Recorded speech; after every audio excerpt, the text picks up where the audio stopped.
हरे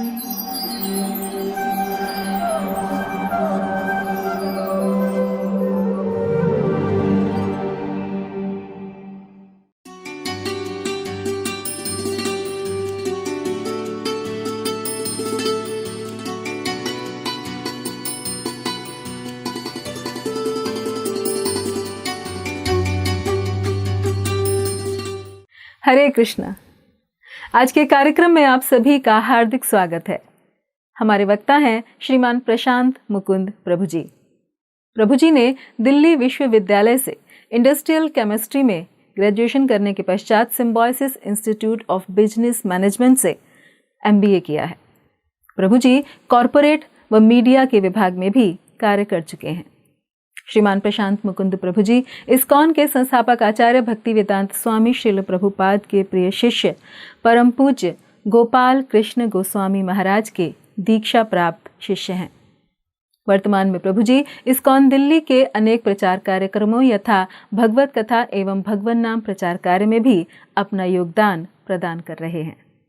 तो आइए श्रवण करते हैं श्रीमान प्रशांत मुकुंद प्रभु जी के श्रीमुख से। धन्यवाद। हरे कृष्णा। हरे कृष्णा। आज हम आपको विशेष भगवत गीता के महात्म की चर्चा सुनाने वाले हैं। भगवत गीता का महात्मा आप पूछेंगे क्या होता है। भगवत गीता जो ज्ञान भगवान श्री कृष्ण ने अर्जुन को महाभारत के भीष्म पर्व में, महाभारत का युद्ध प्रारंभ होने से पहले 45 मिनट में ही दिया, जिसमें 18 अध्याय हैं, 700 श्लोक हैं। देखिए, महात्मा जानने का फायदा ये है कि अगर हम किसी चीज़ की महिमा जानते होंगे तो उसके प्रति हमारी शरणागति, हमारी श्रद्धा बहुत अत्यधिक बढ़ जाती है। इस तरह से, लेकिन ये भी नहीं कि भगवत गीता का महात्म्य ही पढ़ते रहें और भगवत गीता के श्लोक ना पढ़ें, उनके अंदर की व्याख्यान ना पढ़ें, उनके तात्पर्य ना पढ़ें और उनको अपने जीवन में आत्मसात ना करें। तो दो प्रकार से शास्त्र मार्केट में मिलते हैं, जिसमें एक भगवत गीता महात्म्य होता है और एक भगवत गीता ग्रंथ होता है। तो महात्मा पढ़कर हमें ग्रंथ के प्रति शरणागति तो आती है, लेकिन लोग फिर ग्रंथ नहीं पढ़ते हैं, खाली महात्मा पढ़ के कहते हैं हमने गीता पढ़ ली। तो ये महात्मा सुनना तो आवश्यक है, समझना तो आवश्यक है, लेकिन साथ में शास्त्र पढ़ना जरूरी है। जैसे सत्यनारायण कथा, लोग सत्यनारायण कथा करते हैं, वो सत्यनारायण कथा जो है उसमें महात्मा है। किस चीज का महात्मा है? सूत गोस्वामी ने शौनक आदि ऋषियों को, 88,000 ऋषियों को नैमिषारण्य में श्रीमद् भागवत कथा सुनाई, जिसमें 18,000 श्लोक हैं। अब उसकी जो महिमा है वो पुराणों में व्याख्यान है। वो पुराणों की महिमा को लोग कई बार सत्यनारायण कथा के रूप में पढ़ते हैं और कहते हैं हो गई सत्यनारायण कथा। अरे सत्य जो श्री नारायण है उनकी कथा तो है श्रीमद् भागवत कथा, ये तो खाली उनकी महिमा है। तो महिमा भी सुननी चाहिए, लेकिन महिमा ही पूर्ण नहीं, महिमा के बाद हमें शास्त्र के अंदर जाना चाहिए, श्लोक और तात्पर्य भी समझने चाहिए। ऐसा ही व्याख्यान पद्म पुराण में श्रीमद् भगवत गीता के बारे में आता है। एक बार पार्वती जी ने भगवान भोलेनाथ से कहा, हे शिव जी, आप तो मेरे परमेश्वर हैं, मेरे पति हैं, आपने मुझे धर्मों का विशेष ज्ञान प्रदान किया है, आपने मुझे भागवत आदि का ज्ञान भी प्रदान किया है। मैं आपसे एक प्रश्न पूछना चाहती हूँ, क्या ये श्रीमद् भगवत गीता जो है, जो भगवान श्री कृष्ण के द्वारा बोली गई, उसका क्या कोई विशेष महत्व है? उसको पढ़ना क्यों जरूरी है? आज हम देखते हैं पूरे विश्व में भगवत गीता को सभी लोग उठाते हैं और कहते हैं कि हाँ, ये सबसे मुख्य ग्रंथ है, सभी शास्त्रों का सार है, बहुत महत्वपूर्ण ग्रंथ है, मैनुअल ऑफ लाइफ है भगवत गीता। तो इस प्रकार से पार्वती जी ने भी शिव जी से प्रश्न पूछा था कि हे जो आपके प्रभु हरि हैं, जिनका श्याम वर्ण है, अलसी के पुष्प के जैसा उनका पूर्ण रंग है, इस प्रकार से वैजयंती माला पहनते हैं, कौस्तुभ मणि धारण करते हैं, उन श्री हरि के चरणों में हे भोलेनाथ आपकी इतनी प्रीति है, तो आप मुझे बताइए कि इस संसार में भगवत गीता का क्या महत्व है। तो भोलेनाथ जो हैं वो देखा जाए तो इस उत्तर को देने के लिए सबसे जिसे कहते हैं सर्वगुण संपन्न वक्ता है, क्योंकि वही एक ऐसे हैं जिन्होंने तत्व से ज्ञान प्राप्त किया, या फिर आज के आने वाले वर्तमान आचार्य जो गुरु परंपरा में आते हैं उन्होंने इस तत्व से ज्ञान प्राप्त किया। तत्व से ज्ञान प्राप्त करने का मतलब है कि हम जाने जीव तत्व क्या है, शक्ति तत्व क्या है, कृष्ण तत्व क्या है, और तत्व से जो जानता है उन सारे वैष्णव परंपरा में शिरोमणि है भगवान शिव। जैसा कि भागवत के अंदर भी वर्णन किया गया है, निम्न गनाम यथाम गंगा, जैसे बहने वाली नदियों में गंगा श्रेष्ठ है, देवानाम अच्युतो यथा, देवताओं में जितने भी विग्रह हैं उनमें अच्युत भगवान श्री हरि श्रेष्ठ हैं। वैसे ही वैष्णव नाम यताम शंभु, वैष्णवों में शंभु श्रेष्ठ हैं। पुराणा नाम इदम तथा, और पुराणों में श्रीमद् भागवत पुराण श्रेष्ठ है। तो इस प्रकार से आप समझ गए होंगे कि भोलेनाथ जो शिव जी हैं उनकी स्थिति कितनी ऊंची है। सभी तत्ववेता वैष्णवों में सबसे ऊंचे शिरोमणि भोलेनाथ। तो ऐसे भगवान शिव जो हैं उनसे पार्वती ने जब ये प्रश्न पूछा तो पद्म पुराण व्याख्यान करता है भोलेनाथ महादेव ने उत्तर दिया कि ऐसा ही प्रश्न लक्ष्मी जी ने भी एक बार भगवान श्री विष्णु से पूछा था। जब कर्ण सागर में लेटे हुए भगवान, उनके पांव दबाने वाली लक्ष्मी जो कि उनके वक्षस्थल पर वास करती हैं, लेकिन वो कहती है मैं आपके वक्षस्थल पर रहने वाली नहीं हूं, मेरी इच्छा तो है मैं आपके चरण दबाऊं। आजकल ऐसी स्त्रियां नहीं होती हैं। आजकल तो स्त्रियों से कहो कि चरण दबाओ तो लोग कहते हैं कि वो वक्षस्थल पर आना चाहती हैं। लेकिन ये लक्ष्मी जी से हमें सीखना चाहिए सभी माताओं को कि वो पति के वक्षस्थल से उतर के भगवान के चरणों पे सेवा करने के लिए आतुर रहती हैं। तो इस प्रकार की लक्ष्मी जी स्त्रियों को ज्ञान प्रदान करती हैं। तो जब लक्ष्मी जी ने पूछा कि हे प्रभु, आपने जो ये गीता का ज्ञान करोड़ों वर्ष से अनेक अनेक लोगों को प्रदान किया और अभी कुछ ही काल पहले आपने इसको अर्जुन को भी प्रदान किया है, इस भगवत गीता की क्या महिमा है ये मैं आपसे जानना चाहती हूँ। ये गाना जो आपके द्वारा सदा गाया जाता है, भगवत गीता का मतलब वो गाना जो भगवान कृष्ण गाते हैं, the song sung by the God. तो इस प्रकार से ये भगवत गीता के बारे में भगवान स्वयं पद्म पुराण में व्याख्यान करते हुए कहते हैं, शृणो सुशृणो वक्ष्यामि गीतासु स्थितम आत्मनः। वक्ष्यामि, मेरे वक्षस्थल पर रहने वाली लक्ष्मी, सुनो इस गीता की महिमा को सुनो। तो क्या महिमा कहते हैं? वक्त्राणि पंचत्यानि पंचाध्यायान अनुक्रमात्। वक्त्राणि मतलब 5 अध्याय जो है अनुक्रमात, ये मेरे मुखारविंद जानो। पहले अध्याय भगवत गीता से लेकर 5वां अध्याय जो है ये वक्त्राणि भगवान के मुख हैं। अनुक्रमात कॉन्टिन्यूसली सीक्वेंस में भगवान के 5 मुख हैं। आगे कहते हैं 10 अध्यायान भुजानश्च एक उदरम 2 पदाम भुजो। तो 10 मेरे कौन है? 10 अध्याय भुजानश्च, ये 10 अध्याय मेरी भुजाएं हैं। तो भगवत गीता के 6ठे अध्याय से लेकर के और 15वें अध्याय तक भगवान श्री विष्णु के हाथ हैं, 5 इधर और 5 इधर। तो आप समझ रहे हैं भगवान की मूर्ति बन रही है। 5 मुखारविंद हो गए पहले अध्याय से 5वां अध्याय, 10 अध्याय 6 से लेकर 15 तक भगवान के हाथ हो गए। एकम उदरम, एक 16वां अध्याय भगवान का उदर है, और 2 पदाम भुजम, आखिरी के 2 अध्याय 17 और 18 पदाम भुजम भगवान के चरण हैं। इस प्रकार विष्णु जी कहते हैं, एवं 8 अध्याय वांग्मयी मूर्तिर ईश्वरी। हे लक्ष्मी जी, मैं जो ईश्वर हूं, मेरी ये वांग्मयी मूर्ति है। एवं 18 अध्याय, ये जो 18 अध्याय है इनको तुम मेरी मूर्ति समझो। अब आप समझ रहे हैं भगवत गीता जो है वो कोई साधारण पुस्तक नहीं। लोग बोलते हैं पुस्तक है, नहीं, हिंदुओं की कोई पुस्तक नहीं। सनातन काल से चले आने वाला वो ज्ञान जो भगवान द्वारा हमारे लोग मनुष्य जाति को प्रदान किया जाता है, इसके 18 अध्याय भगवान का स्वरूप ही समझना चाहिए। तो सोचिए इतना महत्वपूर्ण ये ज्ञान हमको भगवान विष्णु ने खुद स्वयं दिया, और फिर इस ज्ञान को भी संसार में अर्जुन के द्वारा पुनः स्थापित करके मानव जाति के कल्याण के लिए प्रदान किया। तो बहुत महत्वपूर्ण है कि हम गीता को रोज प्रतिदिन कम से कम 2 श्लोक 3 श्लोक पढ़ें। हमारी श्रद्धा बढ़ाने के लिए हम आपको बताते हैं क्रम अनुसार हर एक अध्याय की क्या महत्वता है। तो आज हम आपको प्रथम अध्याय की महत्वता सुना रहे हैं, और हर अध्याय में अपने आप में इतनी महत्वपूर्ण कथाएं हैं, आप कहेंगे आनंद आ गया। और इस कथा को सुनकर के आपको बहुत ज्यादा शरणागति होगी उस एक अध्याय के हर एक श्लोक के प्रति। तो प्रथम अध्याय के बारे में पद्म पुराण में वर्णन किया गया है कि एक बार एक ब्राह्मण थे जिनका नाम था सुशर्मा। बड़ी ही खोटी बुद्धि का व्यक्ति था, हमेशा दुराचारी कार्यों में लगा रहता था।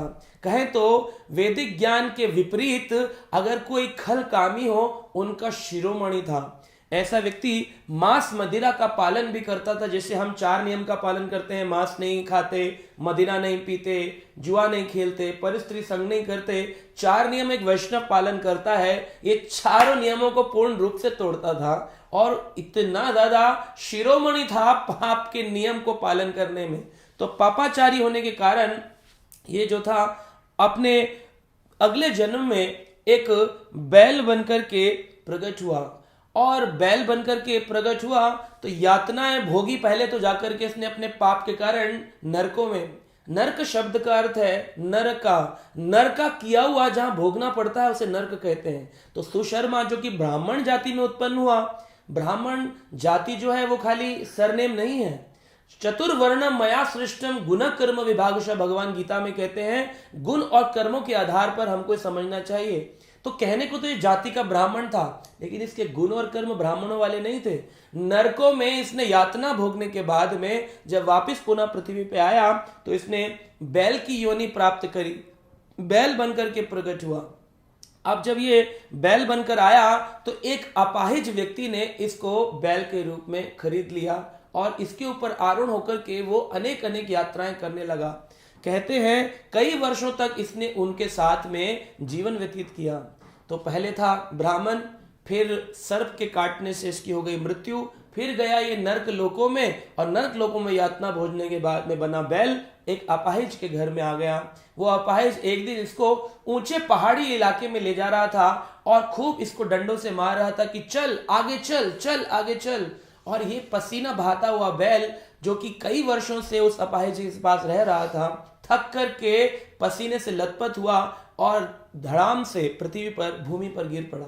जब वो भूमि पर गिरा तो यहाँ पर कहा गया है कि जब वो भूमि पर गिरा तो सभी वहां पर लोग इकट्ठे हो गए, क्योंकि जो बैल है ये गौ वंश का है, गाय की योनि में ही आता है। तो सब लोगों ने कहा अरे अरे अरे देखो गौ हत्या हो गई, गौ हत्या हो गई, ज्यादा इसके साथ में क्या कर दिया, दुराचार कर दिया। इस अपाहिज व्यक्ति ने इससे बहुत मेहनत करवाई है, पहाड़ों पर इसे चढ़वा रहा है, इस कारण से इसकी मृत्यु हो गई।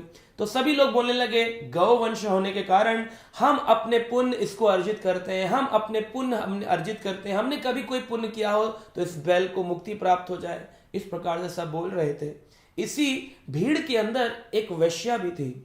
वैश्या जो थी, जो पर पुरुष संग करने वाली स्त्री थी, उसने भी अपने पुण्यों को कहा मैंने अगर कभी कोई पुण्य किया हो तो मैं अर्पित करती हूं, और इस प्रकार से वो भीड़ चली गई।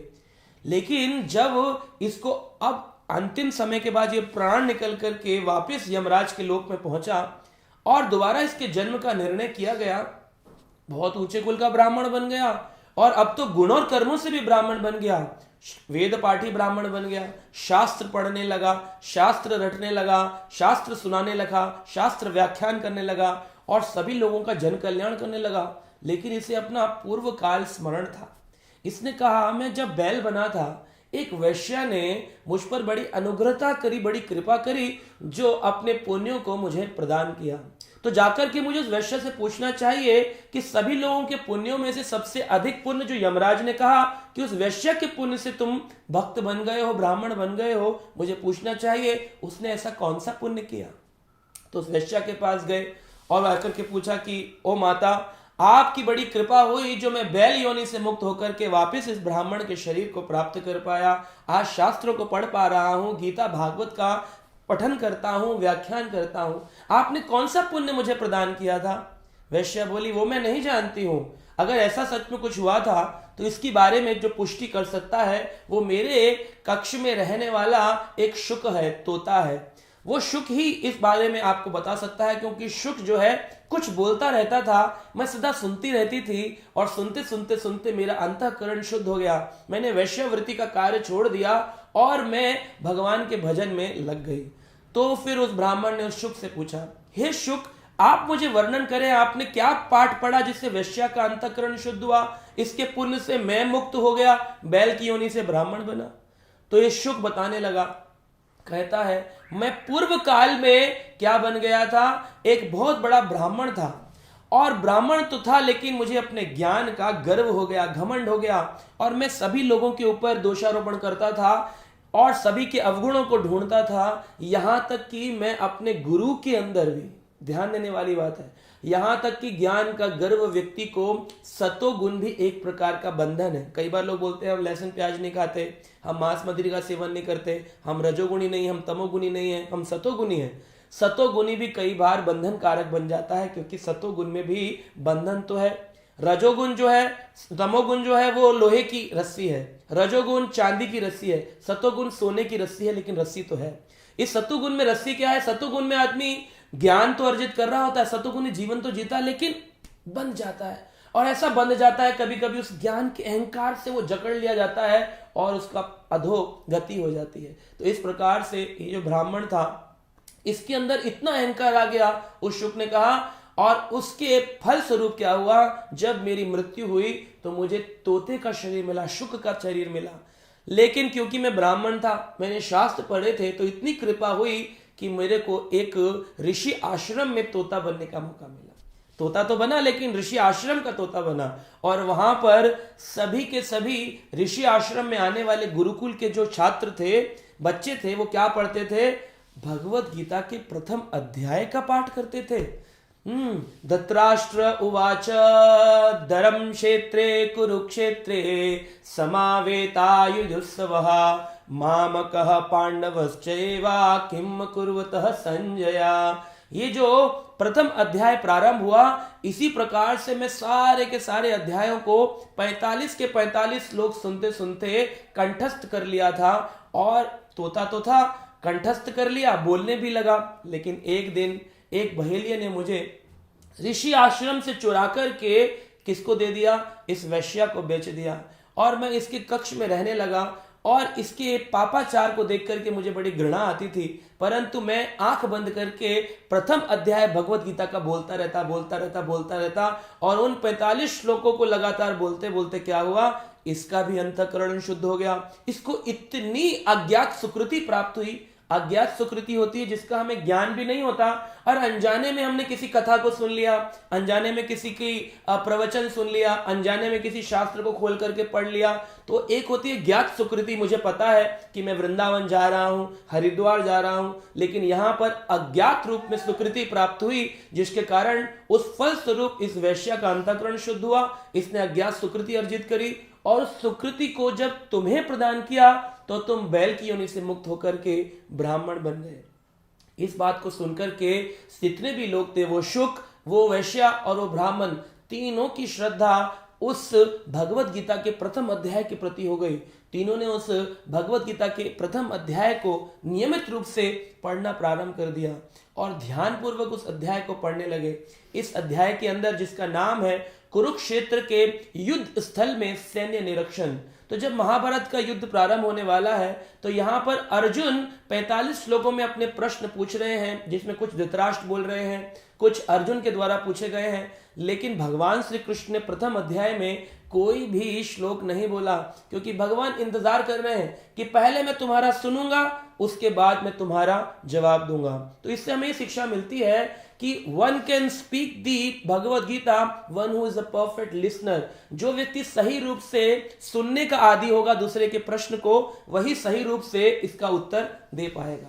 तो कई बार लोग बोलते हैं मेरी सुनने की आदत तो नहीं, लेकिन बोलने की आदत है। तो बोल भी वही सकता है जिसने सुना है, कथा भी वही अच्छी कर सकता है जिसने कथा को सुना है, वो भी बोल सकता है जिसने दूसरे की बात को सुना है। जब तक हम यही नहीं जानेंगे सामने वाला पूछना क्या चाहता है, तो हम उत्तर कैसे देंगे।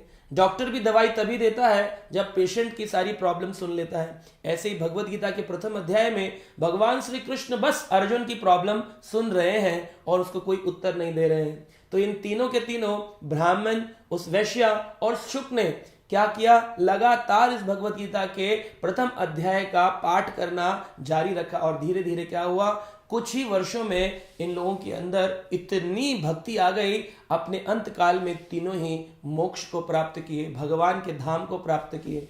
तो आप जानिए, ये जो भगवत गीता का प्रथम अध्याय है बहुत महत्वपूर्ण है। कई बार लोग बोलते हैं जब भगवान कृष्ण ने कुछ बोला नहीं तो मुझे इसे पढ़ने की क्या आवश्यकता है। आप देखिए, इस कथा से, पद्म पुराण की व्याख्यान से हमें पता चलता है कि कई लोग इसी श्लोकों को, प्रथम अध्याय के श्लोक को बोल करके मुक्त हुए हैं। और ये कोई साधारण बात नहीं कि किसी ने लिख दिया, मनुष्य ने लिख दिया। स्वयं भगवान विष्णु लक्ष्मी जी को बता रहे हैं और वही बात स्वयं महादेव जी पार्वती को बता रहे हैं। तो आप समझिए कि भगवद गीता का प्रथम अध्याय पढ़ना, इसको सुनना कितना आवश्यक है। शास्त्र की ये बात कहते हैं कि अगर कोई भगवद गीता के प्रथम अध्याय का रोज एक श्लोक पढ़ना चालू रखे तो 45 दिन में ये अध्याय पूर्ण हो जाएगा। तो इस प्रकार से आपको कम से कम रोज एक अध्याय पढ़ना चाहिए और भगवान से प्रार्थना करनी चाहिए कि मैं ये जो 700 श्लोक है इनको नियमित रूप से पढूं। अगर मैं 2 श्लोक रोज पढ़ता हूं तो एक साल में 365 दिन होते हैं, तो 700 श्लोक हैं, तो एक वर्ष में मेरी पूर्ण भगवद गीता हो जाएगी। और अगर न भी समझ में आए कि मेरी समझ में नहीं आ रहा है भगवद गीता, तो मैं क्या पढ़ता रहूं? तो इसकी महिमा ये कहती है, तोता समझ नहीं पा रहा था कि भगवद गीता क्या है, वो बस ऐसे ही बोले जा रहा था। तो इसके उच्चारण मात्र से भी हमारे परिवर्तन आते हैं। जैसे कि एक कोयले की बाल्टी है, उसमें काफी सारा कोयला लगा हुआ है, उसको पानी में लेके जाएंगे निकालेंगे, पानी में लेके जाएंगे निकालेंगे, हो सकता है उसमें पानी न भरे क्योंकि उसमें छोटे छोटे छेद हैं, लेकिन पहले दिखाई नहीं देंगे क्योंकि चारों तरफ कोयले की कालिक लगी है। लेकिन पानी में लाने ले जाने से हमें थोड़े समय में दिखने लगेगा, ओह इसमें तो छोटे छोटे छिद्र हैं, क्योंकि अब कालिक हट चुकी है। ऐसे ही भगवद गीता का ज्ञान हमारे मन में जाएगा, फिर हमारी मुख से बाहर आएगा, फिर हमारे अंदर जाएगा, फिर मुख से बाहर आएगा।